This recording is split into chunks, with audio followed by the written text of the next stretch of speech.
নমস্কাৰ সকলোকে লাৰ্ণিং কিউবলৈ স্বাগতম জনাইছো।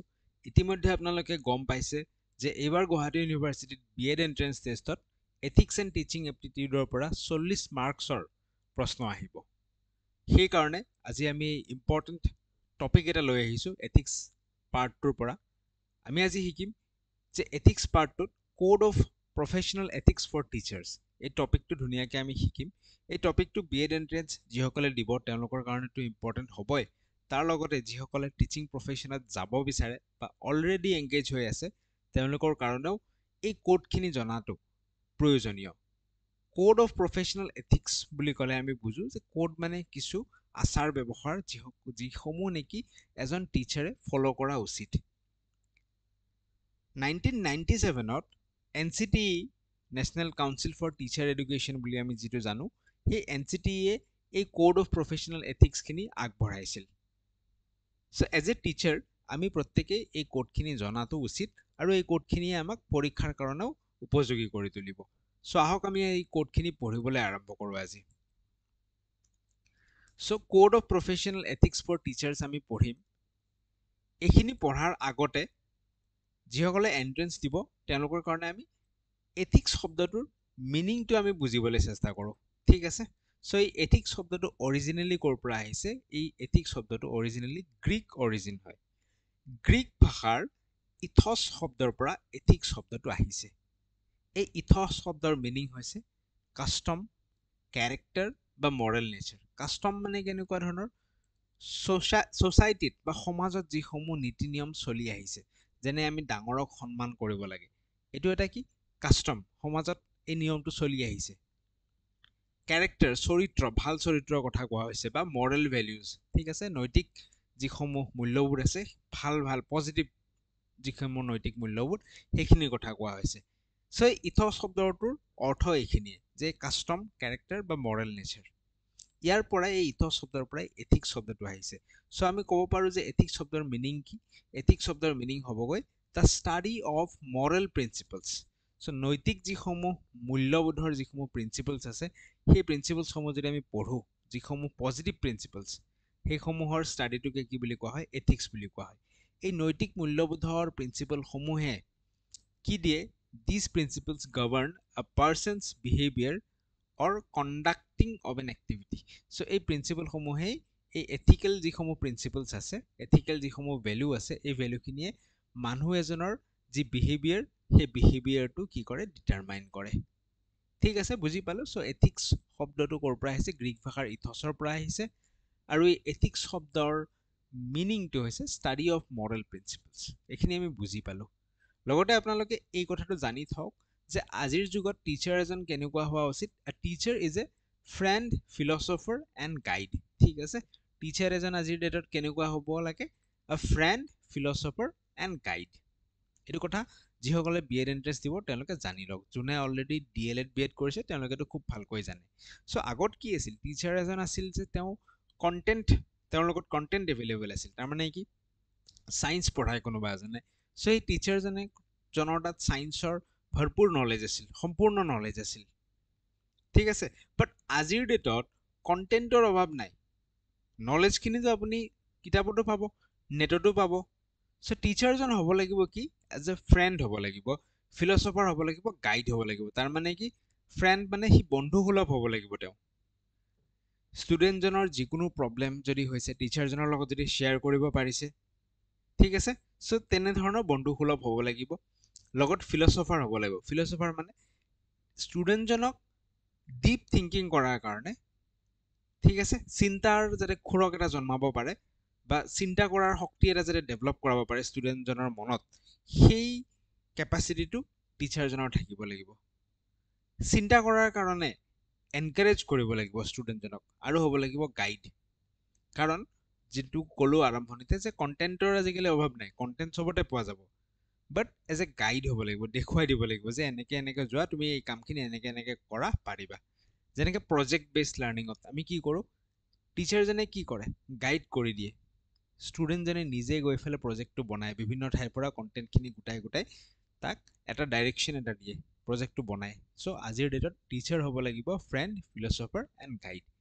এইখিনি কথা আমি শিকি ল'লোঁ। এতিয়া আমি ধুনীয়াকৈ সোমাম code of professional ethics for teachers এই টপিকটো পঢ়িবলৈ আমি আৰম্ভ কৰিম চ' এই টপিকটো পঢ়োঁতে ইয়াক পঢ়াৰ সহজৰ কাৰণে বিভিন্ন ভাগত ভাগ কৰি ল'ব পাৰি যেনে প্ৰিএম্বল যেনেকৈ আমাৰ ভাৰতৰ যদি আমি কনষ্টিটিউশ্যনখন চাওঁ সন্মুখত কি থাকে প্ৰথম পাঠটোত এটা প্ৰস্তাৱনা থাকে বা প্ৰিএম্বল থাকে যোনে নেকি গোটেই সংবিধানৰ ভিতৰত কি কথা উল্লেখ আছে তাৰে এটা চমু আভাস এটা দি দিয়ে ঠিক তেনেকৈ এই কোড অফ প্ৰফেশ্যনেল এথিক্সতো এটা প্ৰিএম্বল আছে তাৰপিছত আমি পঢ়িম যে অব্লিগেশ্যন টুৱাৰ্ড ষ্টুডেণ্ট টিচাৰ এজনৰ কি ধৰণৰ দায়িত্ব বা কৰ্তব্য আছে এজন ষ্টুডেণ্টৰ প্ৰতি টিচাৰ এজনৰ কাম এইটো নহয় যে অকল পঢ়াই দিব অকল চিলেবাছত থকা বস্তুখিনি পঢ়াই দিব সেইটোৱে দায়িত্ব নহয় টিচাৰৰ তাৰ উপৰি বহুত দায়িত্ব থাকে এজন ষ্টুডেণ্টক লৈ পেলাই obligation towards parents community and society ঠিক আছে পিতৃ মাতৃৰ প্ৰতিও কিছু দায়িত্ববোধ বা কৰ্তব্যবোধ আছে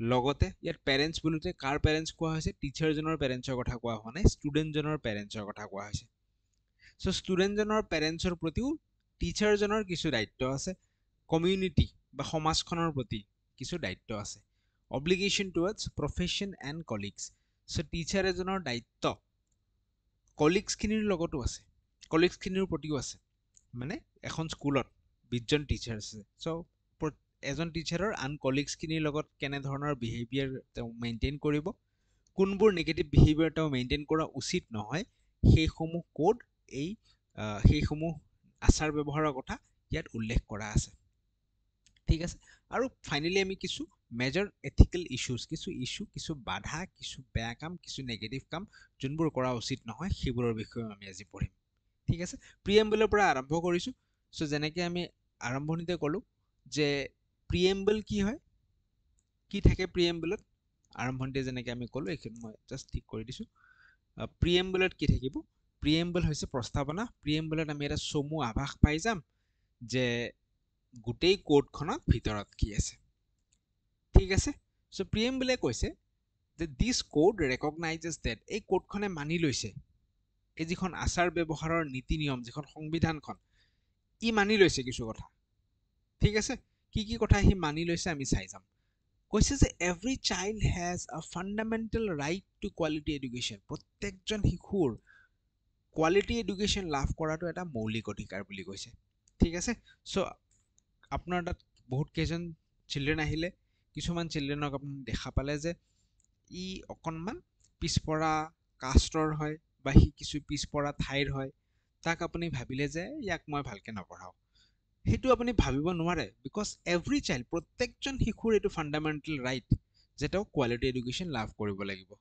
ঠিক আছে চ' সেইকাৰণে আপুনি প্ৰত্যেকজন শিশুক সমানে ভালকৈ কোৱালিটি এডুকেশ্যন দিব লাগিব ঠিক আছে নেক্সট কৈছে every child has inherent potential and talent প্ৰত্যেকজন শিশুৰে পটেঞ্চিয়েল আছে আৰু টেলেণ্ট আছে ঠিক আছে এতিয়া বহুত ক্ষেত্ৰত কি দেখা যায় যে কিছু পিছপৰা অঞ্চলৰ পৰা যদি শিশু এজন আহে বা কিছু পিছপৰা বেকগ্ৰাউণ্ডৰ শিশু এজন যদি আহে টিচাৰে আগতেই ভাবি লয় পঢ়োৱাৰ আগতে এইটো অমুকৰ হয় ইটো চাহ বাগানৰ হয় ইয়াকনো কেনেকৈ হ'ব ঠিক আছে ইটো চাহ জনগোষ্ঠীয় পিছপৰা অঞ্চলৰ হয় মই জাষ্ট এক্সাম্পল দিছোঁ ঠিক আছে প্ৰেক্টিকেল লাইফ এক্সাম্পল দিছোঁ ত' কিছু টিচাৰে আগতীয়াকৈ ভাবি লয় সেইটো বাট সেইটো ভাবা উচিত নহয় এইটো কথাই মানি ল'ব লাগিব যে প্ৰত্যেকজন শিশুৰ ইনহেৰেণ্ট অলৰেডি তাৰ মাজত কিছু পটেঞ্চিয়েল কিছু টেলেণ্ট আছে টিচাৰজনৰ দায়িত্ব সেই পটেঞ্চিয়েল সেই টেলেণ্টটো চিনাক্ত কৰি তাক নাৰ্চাৰ কৰি তাক এটা ডাইৰেকশ্যন দিয়াটো ঠিক আছে চ' আমি এইটো মানি ল'ব লাগিব যে প্ৰত্যেকজন শিশুৰ সেই টেলেণ্টটো অলৰেডি আছে যদি আমি সেইটো চিনাক্ত কৰিব পৰা নাই as a teacher we are failure clear তাৰপিছত কৈছে education must ensure all round or holistic development so' education যেতিয়া আমি দিম এনেকুৱা হ'ব নালাগে যে কেৱল মাত্ৰ আমি তাক পঢ়াইছোঁ কেৱল আমি তাৰ মাইণ্ডটো ডেভেলপ কৰাইছোঁ সেইটো হ'লে এডুকেশ্যনটো কমপ্লিট নহ'ব এডুকেশ্যনে সদায় হলিষ্টিক ডেভেলপমেণ্ট টাৰ্গেট কৰিব লাগিব তাৰমানে তাত মাইণ্ড বডি পাৰ্চনেলিটি সকলো থাকিব লাগিব ফিজিকেল বিকাশ হ'ব লাগিব দৈহিক বিকাশ মানসিক বিকাশ তাৰ ব্যক্তিত্বৰ বিকাশ প্ৰত্যেকটো দিশৰ বিকাশ হ'ব লাগিব শিশুজনৰ তেতিয়াহে এডুকেশ্যনটো ছাকচেছফুল হ'ব লগতে কৈছে education must develop faith in the guiding principles of our polity এতিয়া আমাৰ যিখন ৰাজনীতি আছে ঠিক আছে তাৰে বা আমাৰ যিখন সংবিধান আছে ভাৰতীয় সংবিধান তাৰ গাইডিং প্ৰিন্সিপল কি যেনে ডেমক্ৰেসি গণতন্ত্ৰ social justice ঠিক আছে সেকুলাৰিজম এইবিলাক কিছু গাইডিং প্ৰিন্সিপল এইবোৰৰ ওপৰত ভিত্তি কৰিয়ে আমাৰ ৰাজনীতিটো চলি আছে সো এডুকেশনে এই যিসমূহ প্ৰিন্সিপলৰ কথা কৈছে ডেমক্ৰেসি social justice সেকুলাৰিজম চিলড্ৰেন এজনে যাতে লাহে লাহে সেইবোৰৰ ওপৰত বিশ্বাস তেওঁৰ যাতে শিশুজনৰ যাতে বিশ্বাসটো গঢ় লৈ উঠে ডেমক্ৰেসিৰ প্ৰতি যাতে বিশ্বাস গঢ় লৈ উঠে শিশুজনৰ social justiceৰ প্ৰতি যাতে বিশ্বাস গঢ় লৈ উঠে সেকুলাৰিজমৰ প্ৰতি যাতে বিশ্বাস গঢ় লৈ উঠে হেনে ধৰণে এডুকেশনটো দিব লাগিব ঠিক আছে নেক্সট কৈছে teacher should promote composite culture of India এটা ইণ্ডিয়াৰ কালচাৰটো কেনেকুৱা ডাইভাৰ্স কম্পোজিট কালচাৰ ইণ্ডিয়াত যদি আমি চাব যাওঁ বহুত ভাষা খাদ্য প্ৰত্যেকটো সাইডেদি ধনী দুখীয়া প্ৰত্যেকটো সাইডেদি ইণ্ডিয়াখন খুব বেছি ডাইভাৰ্স আৰু সেই গোটেই ডাইভাৰ্স মানুহখিনি লগ হৈ ফেলে এটা কম্পোজিট কালচাৰ এটা গঠন কৰিছে ঠিক আছে সকলো লগ হৈ কিনে ইউনিটি গঠন কৰি হেতু এটা কম্পোজিট কালচাৰ হৈছে সো টিচাৰে প্ৰমোট কৰিব লাগে যাতে শিশুজনে সেই কম্পোজিট কালচাৰটো একসেপ্ট কৰি লয় পজিটিভলি একসেপ্ট কৰি লয় আৰু লগতে শিশুজনে যাতে নেশনাল আইডেন্টিটিটো একসেপ্ট কৰি লয় সেই বস্তুটো টিচাৰে প্ৰমোট কৰিব লাগে নেশনাল আইডেন্টিটি বুলিতে আমি কি বুজিছো যে প্ৰথমতে ভাৰতীয় সেই বস্তুটো যাতে তেওঁ একসেপ্ট কৰি ল'ব পাৰে ঠিক আছে এইখিনি গোল এইখিনি এইম টিচাৰ এজনে ৰখা উচিত নেক্সট কৈছে যে teachers are part of the society teacher কি হয় সমাজখনৰে এটা অংশ হয় সেই কাৰণে সমাজখনৰ কিছু নিড এণ্ড এস্পিৰেশ্যন আছে সমাজখনৰ কিছু প্ৰয়োজন আছে কিছুমান সমাজখনৰ আশা আকাংক্ষা আছে এস্পিৰেশ্যনছ আছে সো টিচাৰ জনে সেই আশা আকাংক্ষাবোৰ বা নিডখিনি প্ৰতি ৰেসপন্ড কৰিব লাগে যিমান দূৰ সম্ভৱ হয় সেইখিনি শিশুজনৰ জৰিয়তে যদি পূৰণ কৰাটো সম্ভৱ হয় সেইটো কৰিব লাগে সাপোজ সমাজখনে শিশু এজনক টিচাৰৰ ওচৰত পঠাইছে কিবা এটাটো আশা কৰি পঠাইছে যে এইখিনি বস্তু শিকক এইখিনি মূল্যবোধ তাৰ মাজত আহক সো টিচাৰে সেই আশা আকাংক্ষা আৰু প্ৰয়োজনীয়তাখিনিৰ প্ৰতি ৰেসপন্ড কৰি ফেলে শিশুজনক সেই মতে গঢ় দিব লাগে নেক্সট কৈছে teachers self esteem should be uplifted এই কোডটোত এইটো কথাও কৈছে যে টিচাৰৰ self esteem বুলিতে কি বুজিছো যে টিচাৰ এজনে নিজক লৈ তেওঁ কি ভাবে নিজক লৈ তেওঁ কিমানখিনি স্যাটিসফাইড নিজক লৈ তেওঁৰ কিমানখিনি কনফিডেন্স আছে নিজৰ কামটো কিমান দূৰ ভাল পায় কিমানখিনি পজিটিভলি লয় সো এই সেলফ এস্টিমটো আপলিফ্ট কৰাৰ কাৰণে যত্ন কৰিব লাগে সেলফ এস্টিম কেনে ধৰণে আপলিফ্ট কৰিব পাৰি যাতে টিচাৰৰ লাইফটো এটা ডিগনিফাইড লাইফ এটা তেওঁ কটাব পাৰে তেওঁৰ যাতে স্যালাৰি ভাল হয় ৰেসপেক্ট যাতে তেওঁ পায় ঠিক আছে তেওঁৰ যাতে ওয়াৰ্ক এনভায়ৰনমেন্টটো ভাল হয় সেইবোৰৰ জৰিয়তে তেওঁ যাতে টাইমলি ট্ৰেইনিং পায় সেইবোৰৰ জৰিয়তে টিচাৰ এজনৰ সেলফ এস্টিমটো আপলিফ্ট কৰিব পাৰি আৰু এই সেলফ এস্টিম আপলিফ্ট কৰাৰ কথাও এই কোড অফ প্ৰফেশনাল এথিক্সত কোৱা হৈছে তাৰ পিছত কৈছে the need to organize teaching as a profession ঠিক আছে সো এইটো কথা কোডত কোৱা হৈছে যে টিচিং কামটো ইয়াক এটা অৰ্গেনাইজড প্ৰফেশন হিচাপে গঢ় দিব লাগে যেনেকৈ আজি ডেটত এজন টিচাৰ হ'বলৈ কি হ'ব লাগিব বিএড কৰিব লাগিব বিভিন্ন পৰীক্ষা পাছ কৰিব লাগিব তাৰ পিছত গৈ হ'ব তাৰমানে কি যোনে ডাইৰেক্টলি আহি ফেলে টিচাৰ হ'ব নোৱাৰে এটা অৰ্গেনাইজড প্ৰফেশন যেনেকৈ ডক্টৰ এজন হ'বলৈ কিছু বা ইঞ্জিনিয়াৰ এজন হ'বলৈ কিছু প্ৰফেশনাল কোৰ্স কৰি ফেলে আহি স্টেপ বাই স্টেপ আহি ফেলে হ'ব ঠিক তেনেকৈ টিচাৰ এজন হ'বলৈও কিছু স্টেপ যাতে ফলো কৰি এটা অৰ্গেনাইজড ধৰণে আহি ফেলে যাতে সেই প্ৰফেশনটো তেওঁ ল'ব পাৰে সেই কামটোত সেই বস্তুটোত গুৰুত্ব দিয়া হৈছে লগতে কোৱা হৈছে এই প্ৰফেশনটো কেনেকুৱা হ'ব teaching as a profession for which তাৰ কাৰণে কি দৰকাৰ আছে এই প্ৰফেশনটোৰ কাৰণে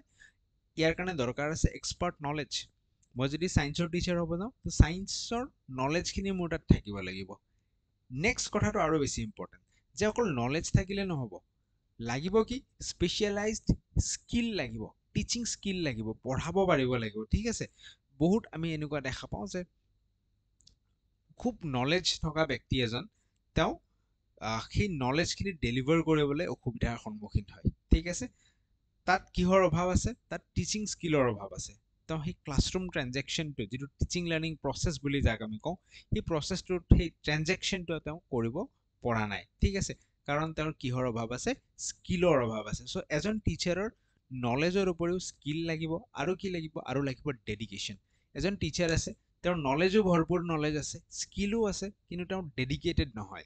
ষ্টুডেণ্টে যদি ডাউট এটা সোধে কালি কৈ দিম বুলি কিনে থৈ দিয়ে। চ' তেনেকুৱা হ'লেও নহ'ব। এজ এন টিচাৰ বা টিচিং প্ৰফেশ্যনটোত থকা ব্যক্তিজনৰ নলেজ, স্কিল আৰু ডেডিকেশ্যন এই তিনিটা বস্তুৱে থাকিব লাগিব। লগতে কোৱা হৈছে community respect and support for teacher depends on the প্ৰফেশ্যনেলিজম।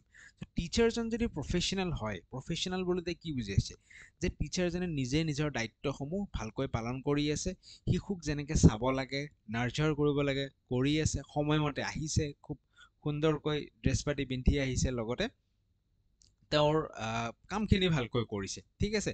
চ' আৰু লগতে কোনো ধৰণৰ আনপ্ৰফেশ্যনেল কামত ইনভলভ হোৱা নাই। চ' টিচাৰজন যদি তেনেকুৱা ধৰণৰ প্ৰফেশ্যনেল হয়, তেতিয়াহ'লে কমিউনিটিয়ে, সমাজখনে তেওঁক ৰেচপেক্ট কৰিব আৰু ছাপৰ্ট কৰিব, সেইটো কথা কোৱা হৈছে। লগত কোৱা হৈছে যে teachers must practice self discipline and self direction.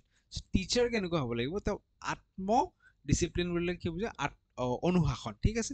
নিজক নিজে অনুশাসন কৰিব পাৰিব লাগিব আৰু লগতে নিজক এটা শুদ্ধ ডাইৰেকশ্যন দেখুৱাই পেলাই আগুৱাই লৈ যাব পাৰিব লাগিব, ঠিক আছে। চ' টিচাৰৰ মাজত এইসমূহ গুণ থাকিব লাগিব। এইখিনি আমি মাত্ৰ প্ৰিএম্বলখিনি পঢ়িছোঁ। ইয়াৰ পিছত আমি পঢ়িব পাৰিম obligations towards student, parent, community, society আৰু লগতে কলিগছৰ প্ৰতি কি আছে।